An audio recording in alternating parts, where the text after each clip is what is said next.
এই রাত এবং দিন আর দিন এবং রাত এর শুকরিয়া 24 ঘন্টা আপনি কিভাবে আদায় করবেন, যে 24 ঘন্টা শুকরিয়া আদায় করা যায় কিনা। আবু দাউদ শরীফের 5073 নম্বর হাদিসের মধ্যে আসছে, রাসূল আকরাম সাল্লাল্লাহু আলাইহি সাল্লাম বলেন, মান ক্বালা হিনা ইসবিহু আল্লাহুম্মা মা আসবাহা বি বিন নি'মা, বলেন আমার সাথে, আল্লাহুম্মা মা আসবাহা বি মিন নি'মা আও বি আহাদিন মিন খালকিকা ফামিনকা ওয়াহদাকা লা শারীকা লাক ফালাকাল হামদু ওয়া লাকাশ শুকরু। নবীজি বলেন, সকালবেলা যদি কে ওই দোয়াটা পড়ে, ফাকাদ আদ্দা শুকরা ইয়াউমিহি, এই ব্যক্তি সন্ধ্যা পর্যন্ত আল্লাহর শুকরিয়া আদায় করে।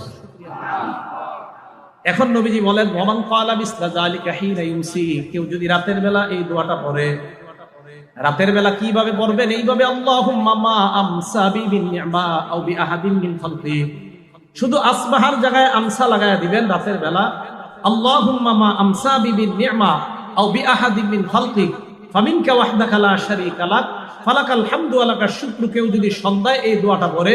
পরের দিন ফজর পর্যন্ত আল্লাহর শুকরিয়া আদায় করার সওয়াব পাবেন।